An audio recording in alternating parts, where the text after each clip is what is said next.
What happened to America? The answer, greed.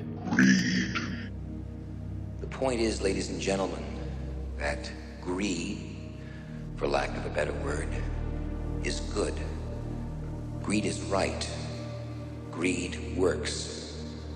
Greed clarifies, cuts through, and captures the essence of the evolutionary spirit. Greed in all of its forms. Greed for life, for money, for love, knowledge, has marked the upward surge of mankind, and greed, you mark my words, will not only save Teldar paper, but that other malfunctioning corporation called the USA.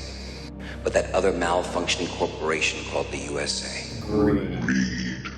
The everyday American taxpayer has become nothing more than laundered money for our government. We have become livestock to fund endless wars, corrupt banks, Wall Street, Big Pharma, and the military-industrial complex. In true capitalism, companies that fail should go the way of the dodo bird, and yet our corrupted, greed-infested failed banks are bailed out time and time again using our tax dollars. It's never ending. No new legislation is passed to address the corruption, nor is the public ever asked for consent in our so-called great democracy. We are ignored. We are penalized. Greed works. The head of the Federal Reserve, Jerome Powell, serves billionaires and millionaires exclusively. Greed clarifies, cuts through, and captures. And when he does address the American public, he tells us it's going to be painful. Meaning, we, the American people, will take on the interest rate burdens of the inflated financial free-fall economy created by immoral elites whose actions would see the majority of Americans thrown in jail. Greed works.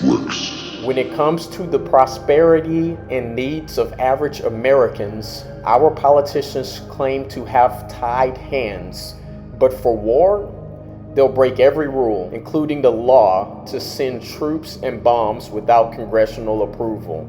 They say regular Americans can't have better, more enhanced lives. But when it comes to corrupt banks and foreign affairs, our politicians will manifest billions out of thin air. The once great saying, a government for the people and by the people, has become no more than a comedic joke. Is there any wonder that doors are flying off Boeing aircrafts in mid-flight, trains derail and poison entire communities, and in some areas, water is unsafe to drink? We are supposed to be the greatest country in the history of the world, and yet we are sick. Our disease is greed, and for the sake of profits, we metastasize and consume it all. Is there any wonder when Boeing sends 300 innocent people to their demise, no one is held accountable? Imagine drunk driving and killing an entire family, and your only penalty be paying a fine that amounts to 5% of your net worth. I'm sure you'll be back behind the wheel and intoxicated in no time.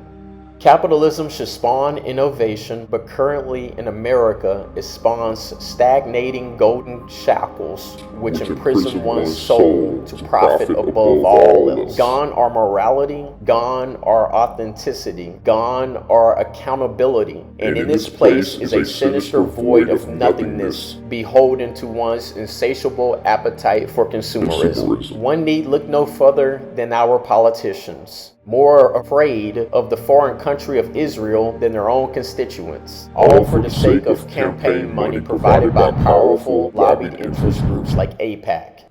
See the problem? Lobbied interest groups serve their interests. They do not serve America. So if our politicians serve these groups and their interests, then who serves America? But that other malfunctioning corporation called the USA. But that other malfunctioning corporation called the USA. We live in an upside down world.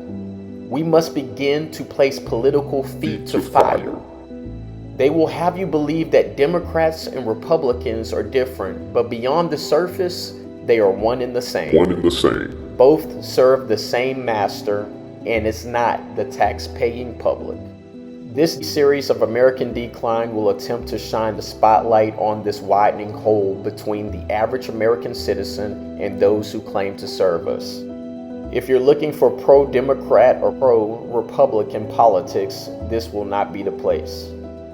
Every American institution, from Wall Street to Hollywood, depressed suburbia to urban strife, from patriots and innovators to extremists and immigrants, college kids of academia to union bosses and the like, all will be placed under the microscope and analyzed in an attempt to answer a question. Where did it all go wrong? And how do we fix it? For we must fix it. We have no choice. We, as Americans, deserve better. But that other malfunctioning corporation called the USA